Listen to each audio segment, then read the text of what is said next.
Fotaman, vous êtes les bienvenus à la chaîne YouTube École de Sagesse. Je m'appelle Loza, je suis originaire du Cameroun. La signification de mon prénom est Pierre Précieuse. Je présente l'émission Les élites africaines.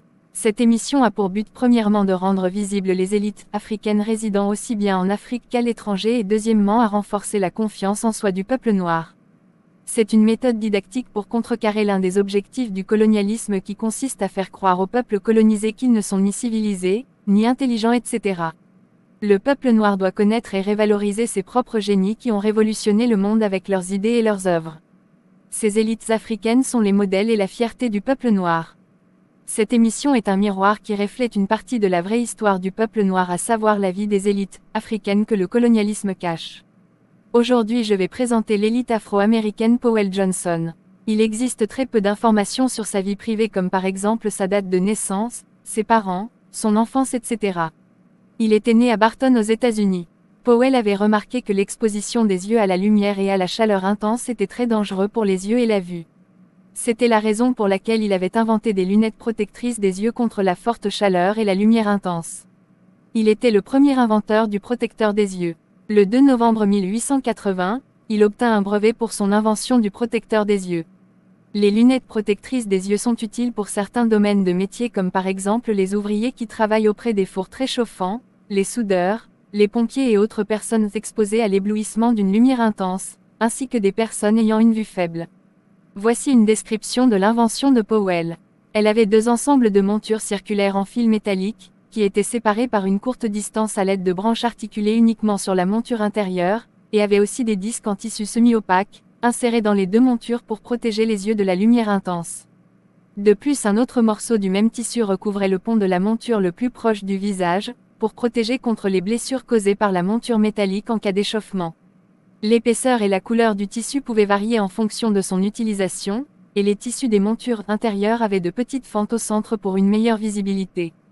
Pour faciliter l'utilisation du protecteur, les fils oculaires de la monture de devant étaient articulés avec un fermoir au centre.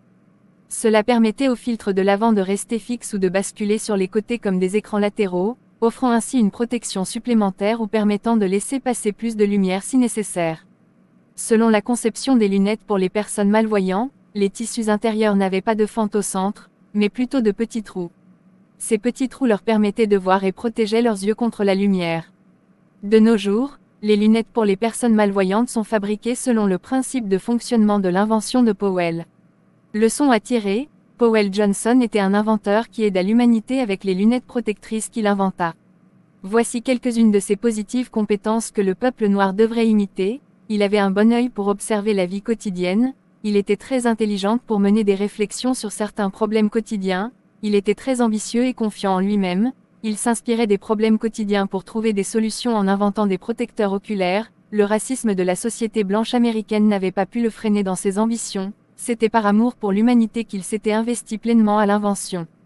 L'émission est presque terminée. Cette émission enseigne une autre facette de la vraie histoire du peuple noir.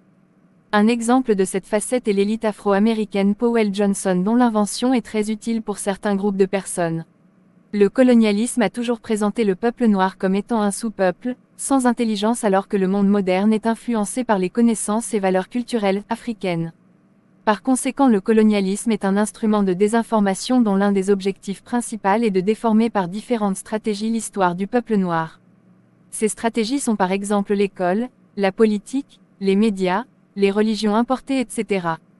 Pour clôturer, je vous présente mes meilleurs vœux pour cette semaine à travers une photo de beignet fourré avec des œufs, puis cette citation de l'anticolonialiste Frantz Fanon, originaire de la Martinique. Je cite: « On sait aujourd'hui que, dans la première phase de la lutte nationale, le colonialisme essaie de désamorcer la revendication nationale en faisant de l'économisme. Dès les premières revendications, le colonialisme feint la compréhension, reconnaissant avec humilité ostentatoire que le territoire souffre d'un sous-développement grave qui nécessite un effort économique et social important. » Fin de citation. Le peuple africain doit être conscient qu'il doit se débarrasser de toute forme d'aliénation ou de prison provenant du colonialisme. C'est son devoir de révaloriser ses valeurs culturelles et même ses élites.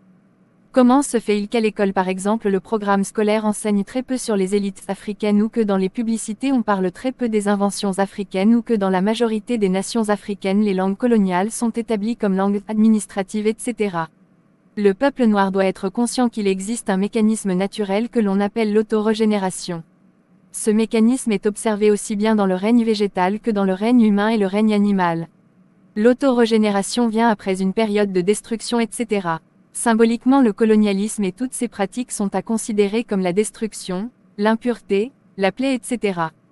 Pendant que toutes les formes de lutte du peuple noir pour se débarrasser du colonialisme et de ses pratiques symbolisent le mécanisme d'autorégénération.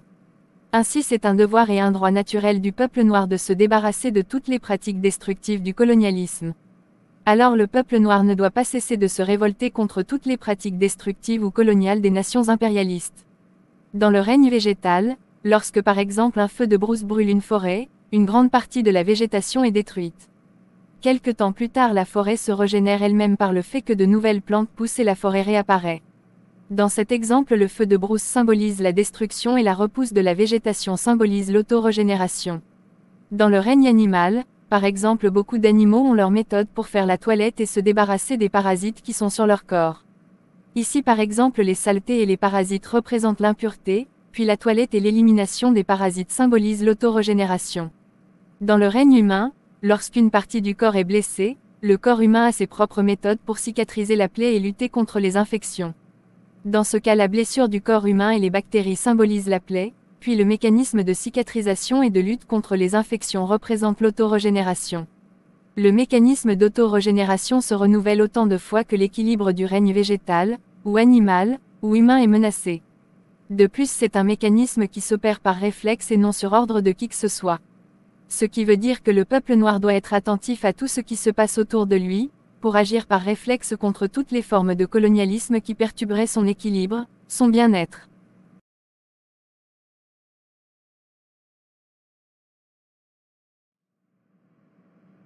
Très chers abonnés, merci pour votre attention et veuillez partager cette vidéo au maximum à vos contacts pour l'instruction de plusieurs. Eiso, au revoir.